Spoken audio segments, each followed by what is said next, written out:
Chapter 4 Rest Stop.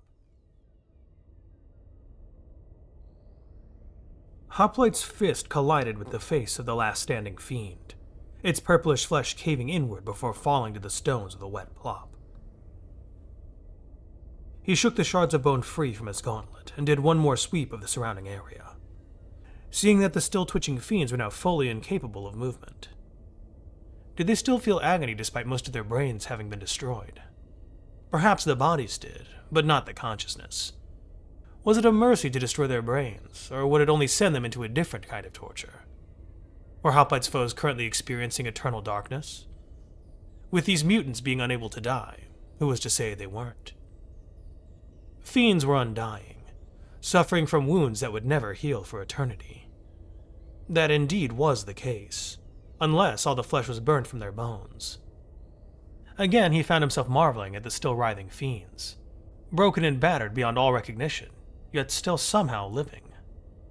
A thought occurred to Hoplite then, a foolish thought, but an interesting one nonetheless. If Hoplite himself were to become infected with the death spiral, would he still be able to regenerate his own wounds? If so, then the curse would be almost a strict benefit to him. He would become truly unkillable, while still able to heal himself due to his mutations. Yet there were too many unknowns involved with Hoplite's potential infection to take that risk. What if it shut down his regenerative capabilities entirely? Or worse, what if he hurt something and infected it with the curse? Fighting the Final Kind's forces would become all the more difficult if they weren't able to die. The pain would drive them insane eventually, forcing them to turn on their comrades to ease their own agony.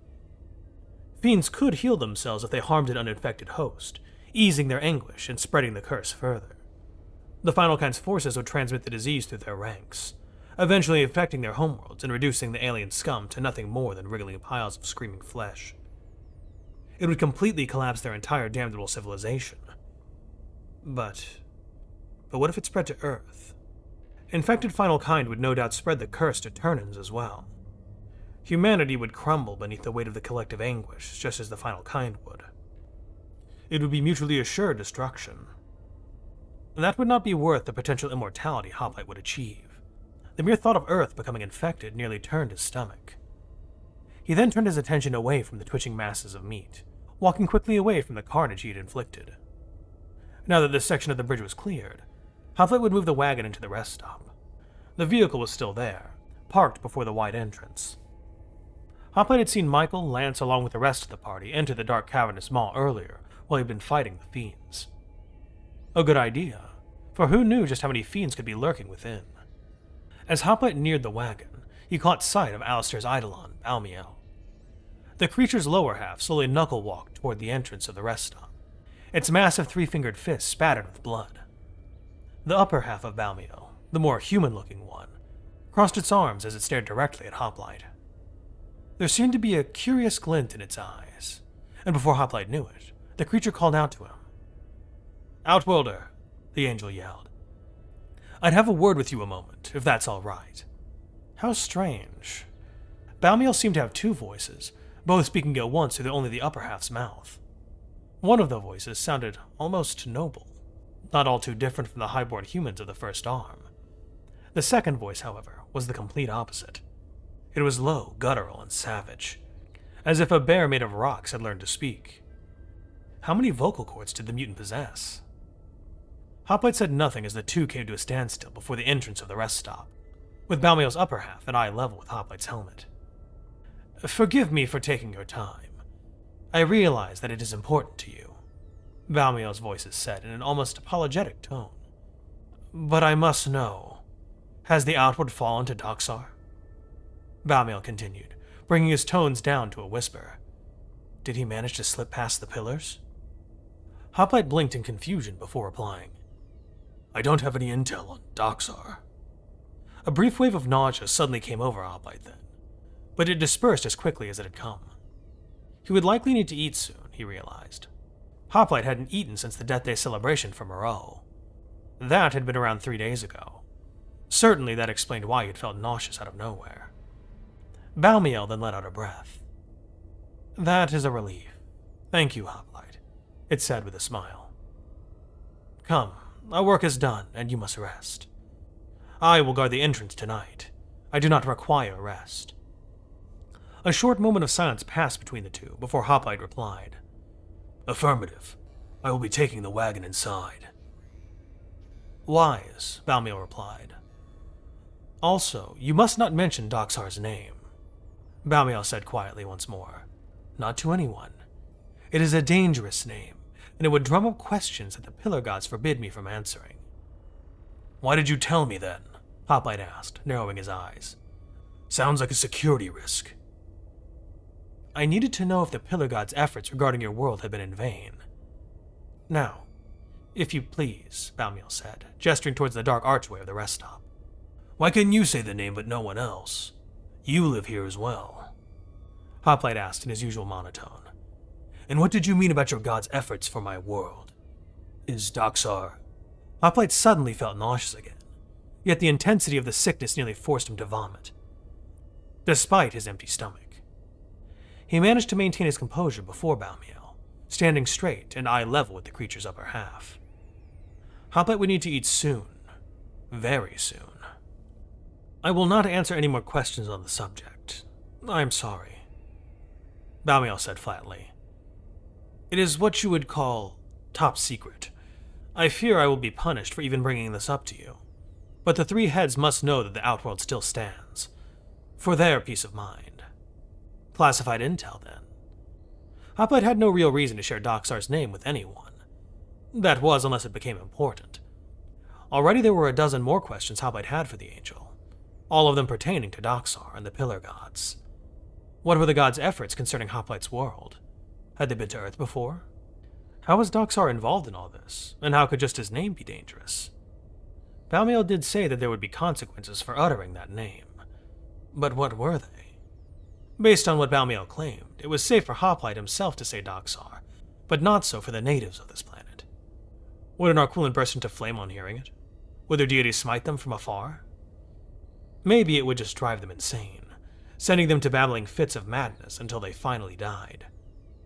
With Hoplite's mind now open to these possibilities, he knew he couldn't risk asking those sorts of questions to his teammates. From now on, he'd treat mentioning the name of Doxar as being fatal, just as mention of Chimera would be fatal, just to be safe. Without a word, Hoplite moved away from Balmiel, gripping the wagon's pull bar and dragging it through the archway. It would be wise for Balmiel to not stand right outside the entrance, where it would be visible for any passing fiends to see. He was about to tell the Angel that very thing, but Balmiel had quickly followed after the wagon, indicating that the creature was already very well aware of that fact. Turning his attention back ahead of him, Hoplite bumped his chin, enabling his helmet's night vision to see the extent of the blackened stone hall. It seemed to extend for about 100 feet or so, with no branching paths leading up to the light that shone at the end of this tunnel. It looked to be torchlight, meaning that the others were just ahead. Indeed, it wasn't long before he heard their voices, chatting casually as if there hadn't been any fiends within this place. They certainly had enough time to finish scouting the place out, while Hoplite and Balmiel cleared out the encroaching fiends.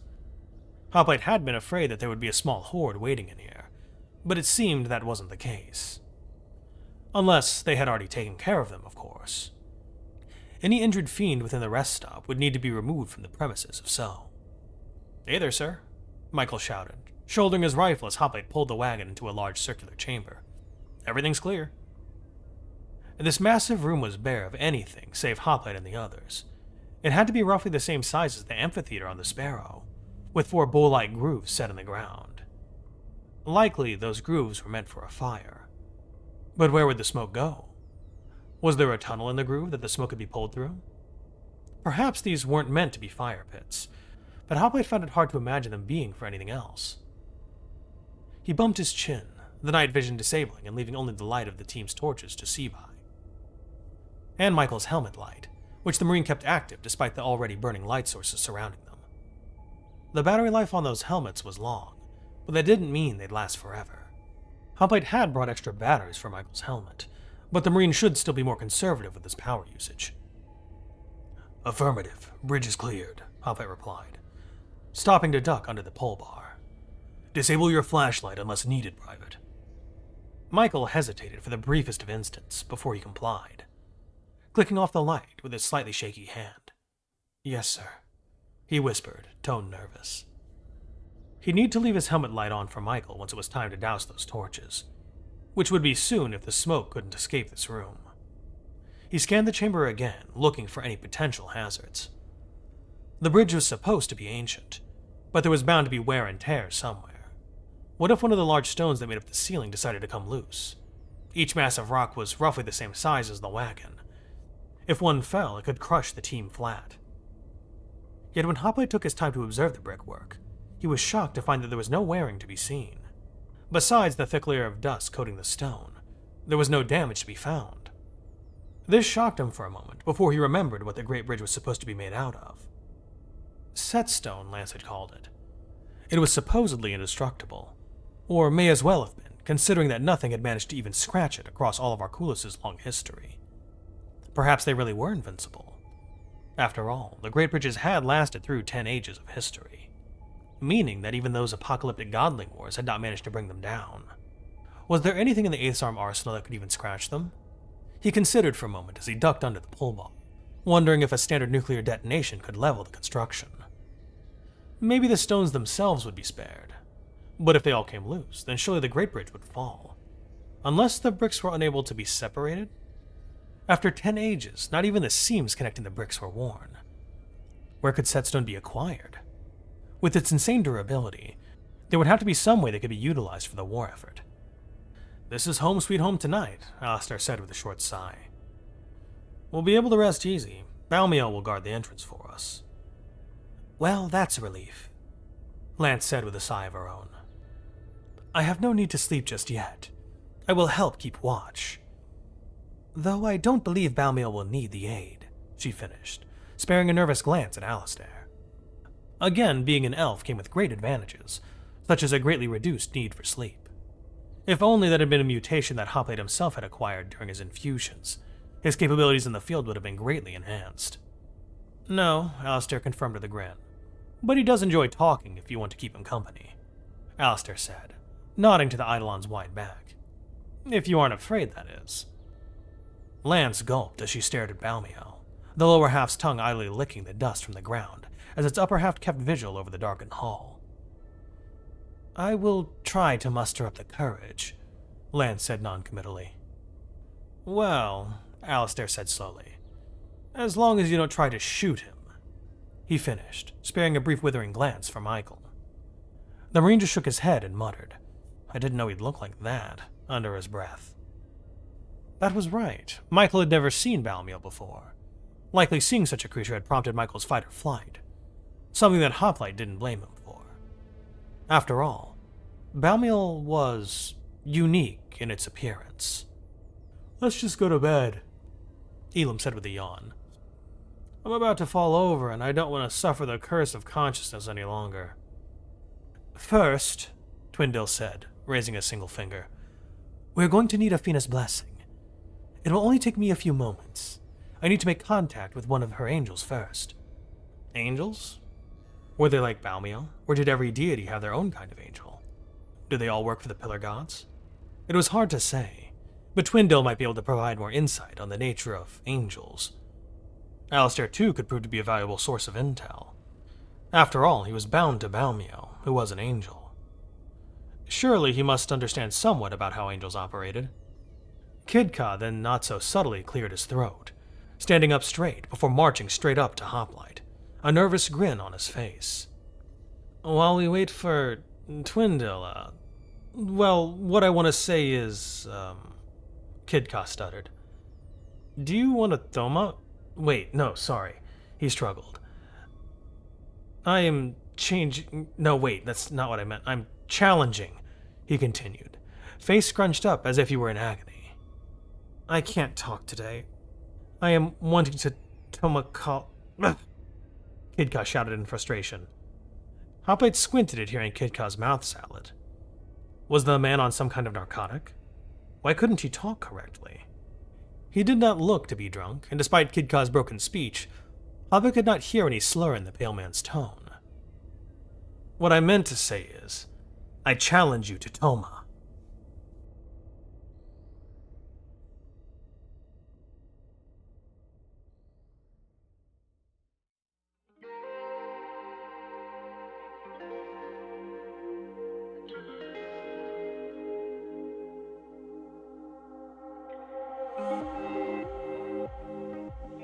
Hey everyone, thanks for watching. If you're new here, welcome aboard. Check out the description for the story, and join the Discord if you like. Consider supporting the channel and the author as well. It's a dangerous world out there, but remember to be brave and look up to seek the stars.